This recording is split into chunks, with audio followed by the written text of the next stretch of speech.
시편 117편 3절에서 5절 말씀입니다. 시편 117편 3절에서 5절 말씀입니다. 약 899쪽입니다. 보라, 자식들은 여호와의 기업이요 폐에 열리는 그의 상급이로다.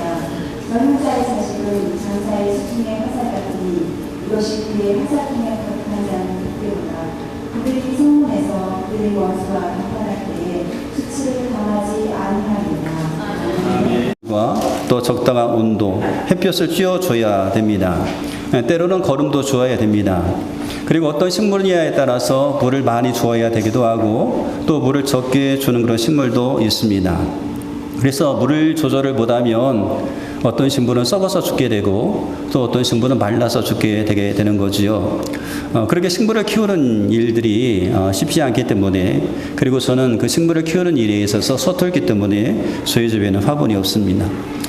그런데 이 식물을 키우는 것만큼 자녀를 양육하는 것도 쉬운 일은 아닙니다. 자녀에 대한 부모의 역할이 부족하면 자녀들이 성장하는 데 있어서 걸림돌이 될 수도 있고요. 또 반면에 지나치게 관심을 갖고 지나치게 통제를 하다 보면 마마보이라고 하죠. 마마보이로 자기 주도성이 없는 아이로 키울 수도 있습니다. 그렇게 살아가게 할 수도 있습니다. 그만큼 자녀를 양육한다는 것은 쉬운 일은 아닙니다. 그런데 부모라면 누구든지 자녀를 잘 양육하여 자녀가 잘 되기를 바라는 그런 마음을 가지고 있습니다. 그래서 모든 노력과 수고를 아끼지 않습니다. 그래서 시간과 물질 모든 것을 쏟아붓습니다. 그런데 그렇게 쏟아부어서 자녀가 잘 되었으면 좋겠는데 때때로 모든 노력과 수고를 쏟아부었음에도 불구하고 우리의 생각대로 되지 않는 경우도 많이 있습니다. 생각대로 되지가 않습니다. 노력대로 되지 않습니다. 어쩌면 우리가 했던 그 노력, 자녀를 키우기 위해서 했던 그 노력에 비해서 열매는 굉장히 작은 것처럼 느껴질 때가 있습니다. 심지어 어떤 경우에는 그 자녀로 인해서 우리가 절망하기도 하고 또 그 자녀 때문에 고통의 시간을 보낼 때도 있습니다. 그래서 자녀를 위해서 기도하지 않을 수 없습니다. 하나님께서는 자녀의 문제로 인해서 우리로 하여금 하나님의 도우심을 구할 수밖에 없게 만드시는 것 같습니다. 자녀를 주시면서 이 자녀로 인해서 기도할 수밖에 없게 만드신 하나님. 그리고 여기에 하나님을 믿는 우리에게 희망이 있습니다. 왜냐하면 자녀를 위한 우리의 기도를 하나님께서 들으시고 그 기도에 대해서 응답하시기 때문에 그러하죠. 이 자녀에 대한 이야기가 나오면 그리고 우리는 어거스틴의 그 참여력에 대한 이야기가 반드시 따라 나오지요. 중세 기독교 신학을 정립했던 사람이지요. 그런데 그렇던 그 어거스틴이 청년 시절에는 가정에 있어서 굉장히 큰 근심거리였습니다. 10대 때에 불량배들과 어울려서 쾌락을 즐겼고 20대에는 도둑질했고 또 정식 결혼도 하지 않았던 하지 않은 채 동거하여서 사생활을 낳기도 했습니다. 그리고 당시 기독교 이단에 이제 빠지는 그런 일들도 이제 하게 되었죠. 그런데 그렇게 방탕했던 이 아들이, 이 어거스틴이 32세가 되던 때에 회개하고 하나님께 다시 돌아오게 됩니다. 10대와 20대 때를 그렇게 방탕한 그런 생활을 했던 이 어거스틴이 32세 때 회개하고 돌아왔는데 어거스틴은 자기가 회개하고 돌아온 것에 대해서 그렇게 돌아올 수 있었던 이유를 자기의 어머니였던 모니카의 기도를 기도했다고 고백하고 있는 것을 보게 됩니다. 어거스틴이 썼던 참회력에 보면 이런 기록이 있어요. 이렇게 기록하고 있는 내용이 있습니다. 나를 위해 펼쳐주신 당신의 손은 이 깊은 흑암으로부터 나를 건져 주었습니다. 이는 나의 어머니가 무릎 꿇고 눈물로 하나님께 기도한 까닭입니다. 하나님의 신실한 요정인 나의 어머니는 보통 어머니들이 죽은 자식을 위해 우는 것보다 살아있는 나를 위하여 더 울었습니다. 어머니께서 늘 기도하던 곳은 눈물로 바닥이 흥건히 젖곤 하였습니다. 하나님은 자식을 위해 흘린 눈물의 기도를 들어주셨고 그 눈물을 멸시하지 않으셨습니다. 하면서 자기가 돌아올 수 있었던 이유에 대해서 어머니의 기도가 있었음을 밝히고 있습니다. 부모가 자녀를 위해서 기도합니다. 그리고 부모가 자녀를 위해서 기도하면 하나님은 그 자녀를 위해서 했던 그 기도를 들으시고 응답해 주십니다. 왜 그런가 하면 우리에게 주셨던 이 자녀들이 출발이 하나님께 있기 때문에 그러합니다. 오늘 우리가 읽었던 3절 말씀 가운데 보니까 보라 자식들은 여호와의 기업이요 태의 열매는 그의 상급이로다 라고 말씀하고 있지요. 자녀들은 우리의 자녀이기 전에 하나님의 자녀입니다. 자녀는 하나님께서 부모에게 보내신 기업입니다. 이 기업이라고 하는 것은 땅을 말하죠. 하나님께서 물려주신 땅을 우리가 기업이라고 말합니다. 근데 이 기업은 하나님이 자기 백성에게 베풀어 주신 그런 선물이기 때문에 자식들도 하나님이 우리에게 보내신 선물이다라고 하는 겁니다. 자식은 하나님이 부모에게 주신 선물입니다. 그 복의 선물이라고 할 수 있지요. 근데 모든 자식이 그렇다는 거예요. 모든 자식이. 3절에 보니까 보라 자식들은 여호와의 기업이요. 어떤 자식은 하나님의 기업이고 어떤 자녀는 하나님의 기업이 아닌 것이 아니라 모든 자녀가 다 하나님이 보내주신 기업이라는 거예요.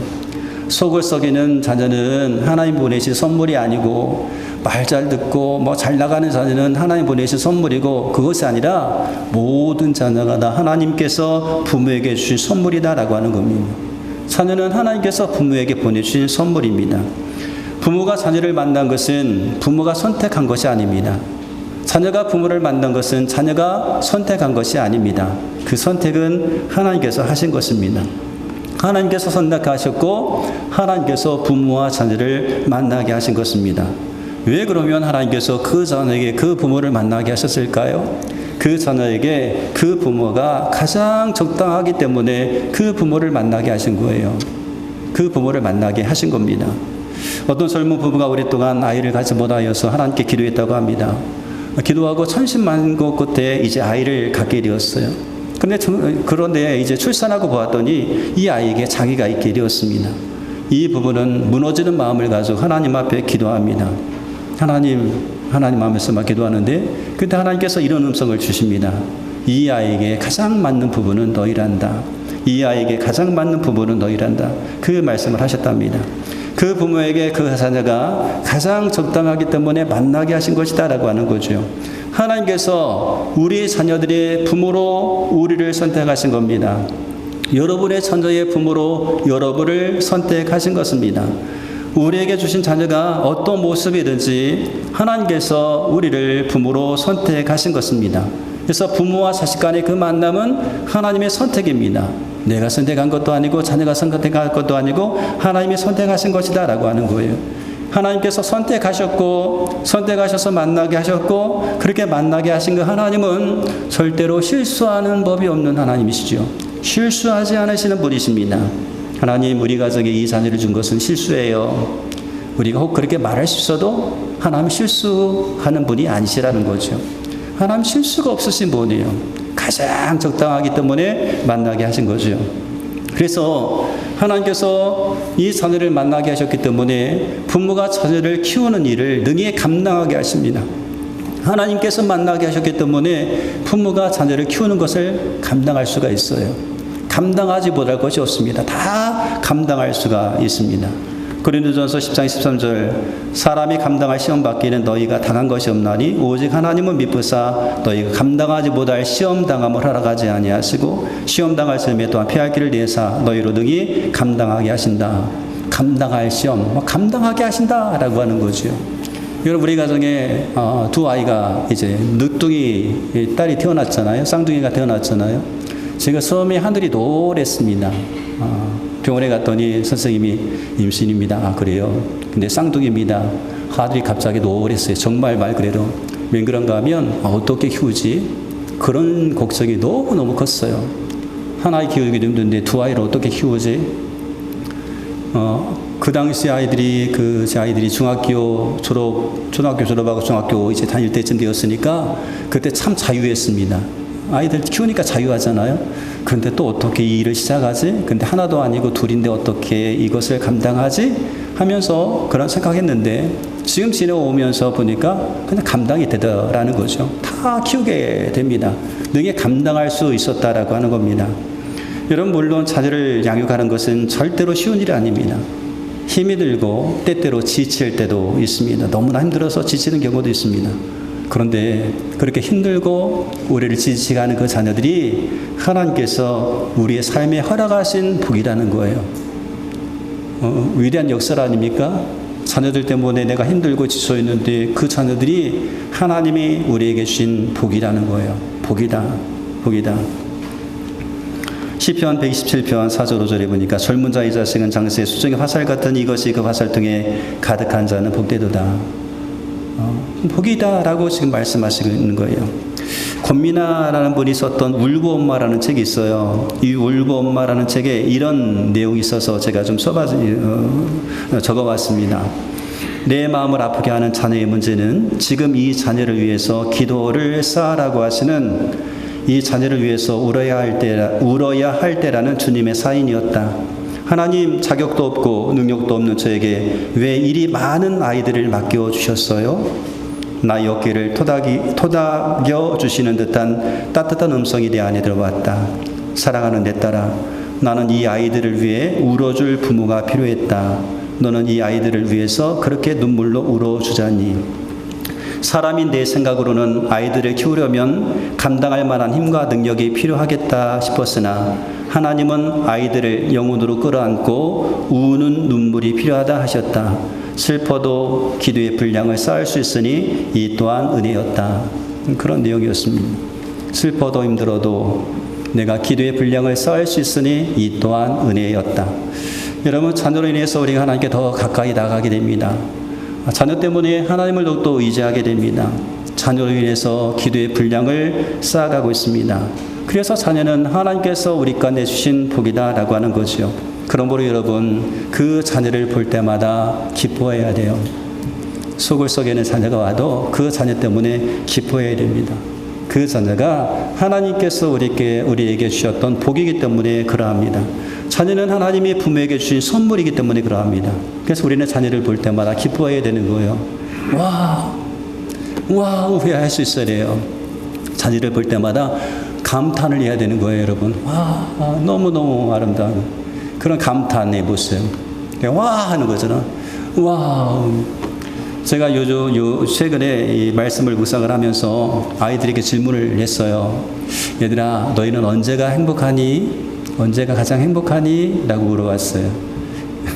근데 제 의도와는 다른 대답이 많이 나오더라고요. 언제 행복하니? 놀 때요. 언제가 행복하니? 잘 때요. 그럼 자면 되겠네? 놀아면 되겠네? 언제가 행복하니? 엄마 아빠하고 이야기할 때요. 그런 얘기도 나왔습니다.